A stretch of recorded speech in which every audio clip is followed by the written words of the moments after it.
The most important thing when it comes to being mentally strong is, first of all, understanding what the heck being mentally strong is, because a lot of people think being mentally strong is just purely the ability to take criticisms, right? When people hate on you or whatever, for example, let's say I upload this video, get 100,000 views, not gonna happen, but still, let's say that happens, and I get hundreds and hundreds of hate comments on whatever. People think being able to deal with that is having a strong mentality, having a strong mindset and whatnot. And that's a part of it. I'm not going to say no, but that is nowhere close to being the whole thing of being mentally strong. Being mentally strong is just being able to be at a neutral space regardless of what happens around you, whatever people say at you, whatever the external situations are, the environment around you, whether it's good, whether it's bad. If you can stay there just like a freaking rock and not move and not be shaken too much by it, that is mental toughness. Understand that before looking for tips on how to be mentally strong, because otherwise you're going to get the whole thing wrong and you're not actually going to achieve being a mentally strong person. You're not going to get that. Now, first thing is, you have to accept or learn to accept that life is not always fun. You're going to go through ups and downs. I'm pretty sure, I mean, as much as I'm saying this, I'm pretty sure all of you already know that at some point you're going to deal with tough times, sometimes you're going to deal with great times. Now, the key here is to not get triggered by your emotions, be it good emotions, joy, and be happy emotions, or you're feeling very happy about something, you're feeling really happy. I keep saying it again and again, I don't know why, but let it be that. Or you're feeling extremely sad about something, you're feeling extremely angry about something, whatever.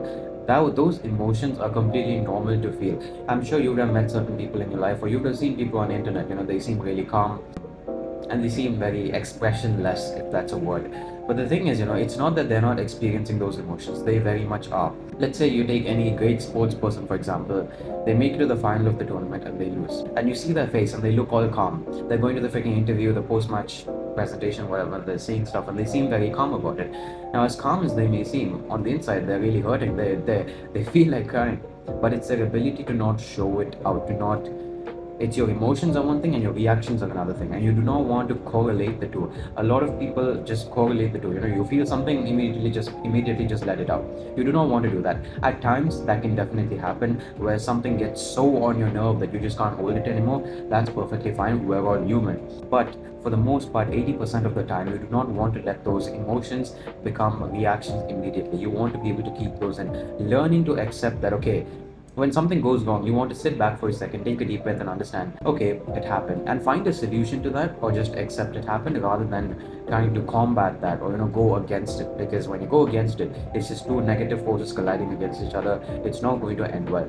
You just have to accept those situations and move on, or try and find a solution to those situations if you can. Now, the second thing is to build up resilience, and the way you're going to build up resilience is, people talk a lot about discipline and stuff like that, but one thing is, you need to understand the difference between things that are in your control and things that are outside of your control, which a lot of people don't. And even me, I personally don't know if we're ever going to get to a stage where we can completely get rid of thinking about stuff that are outside our control, because some things are very close to us and we really like want that thing to happen, and it's kind of out of our control, but our mind is still focused on it. But as much as you can, be conscious of things that are not in your control, that affect you, and stop them from affecting you. Let's say someone comes up to you and says a bunch of crap, right?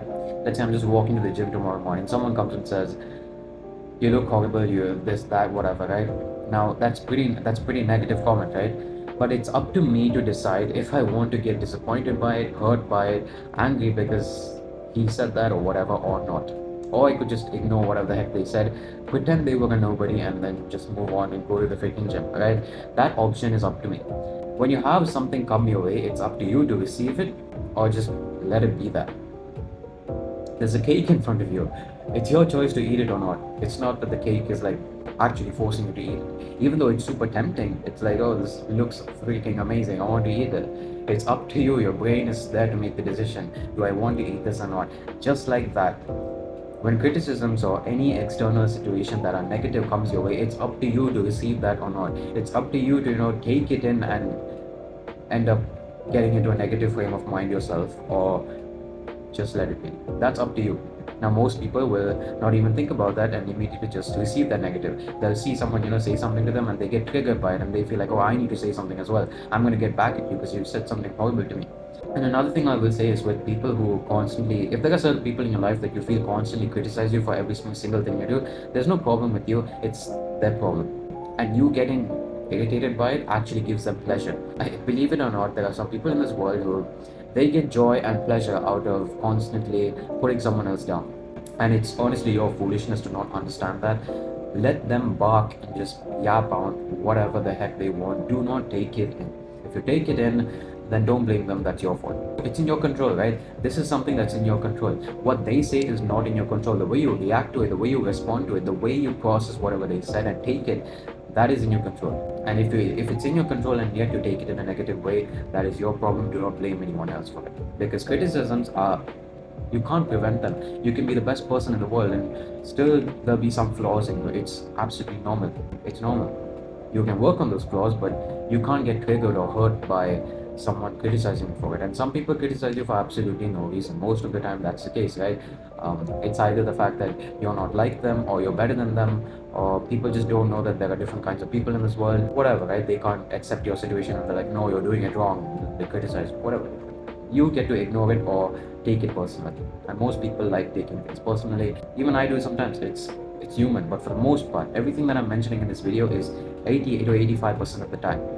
And that's enough to completely change your mindset. Now, the final tip here is more than a tip, a lesson, is to learn to accept yourself. I am personally very against the love yourself, accept yourself nonsense, because there's a fine line between accepting yourself while living a pathetic life. People criticize you for it and stuff. You got to lead a better life, you got to do more productive things. Look at you look freaking horrible, and they're telling you to get better. And you're too lazy to do that, so you just, no, I love myself, which is what happens mostly nowadays. I'm not talking about that love yourself, that accept yourself. Love yourself just sounds so freaking horrible, man. Okay, forget the love yourself part. We're going to talk about accepting yourself.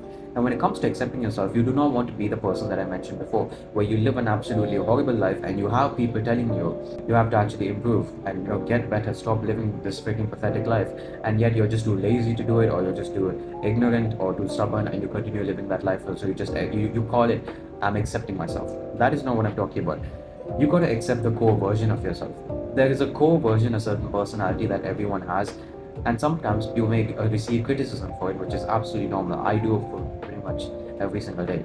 That you got to accept. There's always that core personality, and then there are external things that you could do in your life that you are perhaps weak at, that you could definitely improve on.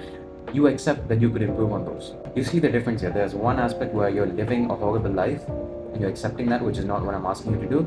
And then there is, you accept yourself the way you are, the actual person that you are on the inside. But you also understand that there are certain things that you need to improve on, and you work on that as well. There's a clear difference, and I'm asking you to be the latter version of that. When you start to accept yourself, the core version of yourself, criticisms will almost immediately be divided into two sections. One, that is, for you, that is, when you learn to accept yourself over a period of time. Sometimes when people criticize you, you will immediately understand, okay, these are actually things that I need to work on, and you will understand them, constructive criticism. And then there are criticisms that are just against you as a person, and you'll be able to ignore them. Now, you see often people who are very insecure in life, or they're unhappy, just full of freaking frustration and anger in their life. You point out something small about them.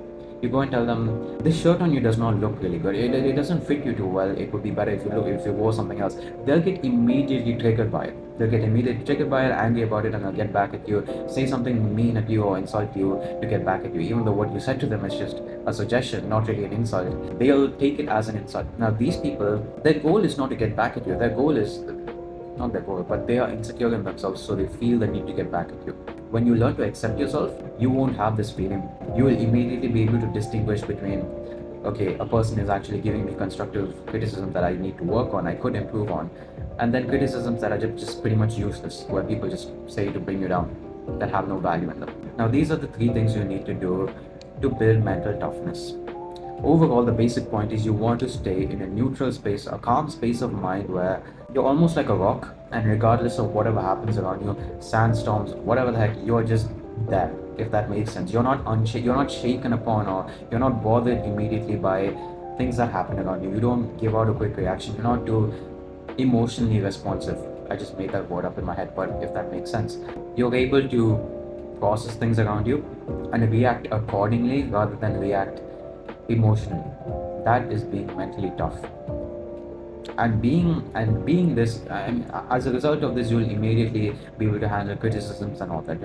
I talked about the hate comments, in the beginning of the video. You'll be able to immediately react to these are just, it's just very small things. Being able to be calm and just be understand, when you should get affected by something and when you shouldn't.